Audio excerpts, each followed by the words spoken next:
So how many Indian industries will be forced to shut down or shift to the new emission level? We are sitting on a time bomb. How do we stay competitive in business and survive in these uncertain times and give up the baggage of the last 60 years of industrialization? What we've learned in the last 60 years is no longer relevant. It's no longer important, as we cannot apply those again and again as we've done all these years.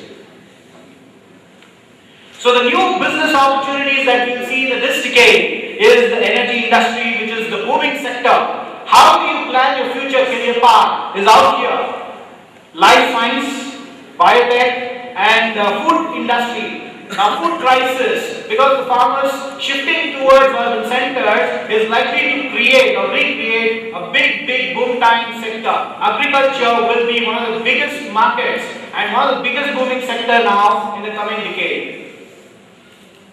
And we will see that shipping will become more cheaper because of the shifting of the technology. You're all aware that there is now eco cars coming, hybrid engines coming. Therefore, land transport will, for some years to come, will be pretty expensive. But then transportation will become very cheap because of the reducing of the carbon footprints that we are talking about. And we'll have a lot of plug and play models of tech farms. Cloud computing will become very important, and networking economies will be the future, and collective management. As an industry, we move towards the business as an industry, not as just a set of segmented markets, but we move as an industry itself.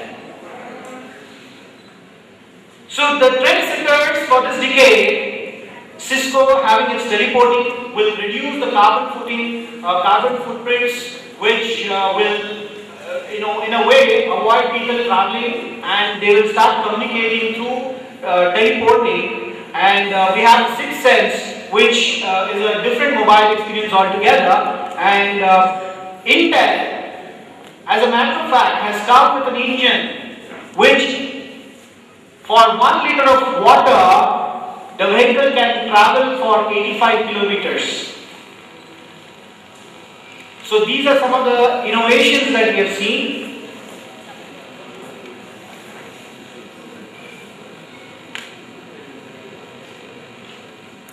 Okay, to conclude this, the winners of the 21st century will be those who stay ahead of the change curve, constantly redefining their industries, creating new markets, blazing new trails, reinventing the competition, and challenging the status quo.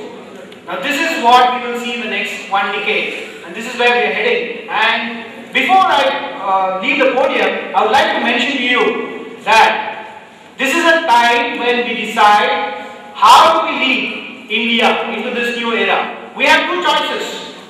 The one choice is we be the spectators, we do not take up charge of the change, we do not move from the reactive to proactive and remain reactive and let the opportunity go by, or we stand up as a nation, as an economy, and we take and lead India into a transformation where India leads the world in the next 21st complete